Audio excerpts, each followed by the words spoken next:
Welcome back to a new video. Hope you're all doing well. As you can see, here is Snapchat's tutorial on how you can add your Snapchat widget to the lock screen on the new iOS 16. Let's get into the video.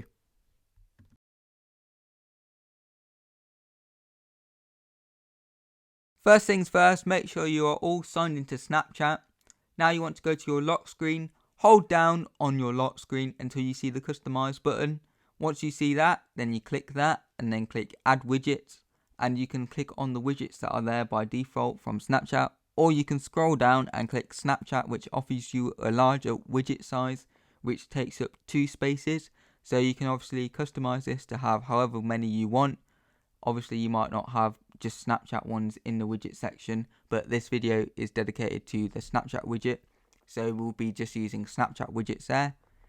But anyways, once you have clicked on and customized which icons you want for your Snapchat widgets on your lock screen, you can now click and choose which friend you want to have on your lock screen. So we're going to click the friend option in a second, and all you do is click on the widget and it takes you to choose which friend or group chat you would like to open. You can also choose whether to open the chat or the reply camera, and obviously here if you have any group chats or obviously more friends there, that will appear. Let's put it to the test to see if it actually works, because I haven't tested this out yet.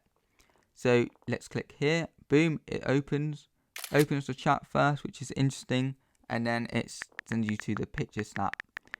Let's type it out, see if it sends. It should do if we've got this far. Make sure you subscribe while you're at it, to be honest, and it should send. It shouldn't say screen recording unless you're actually screen recording like myself, but boom, it's sent, and that's as simple as that. Let me know if you'll be using this feature in the comment section down below. Hope to see you on the next video. Peace.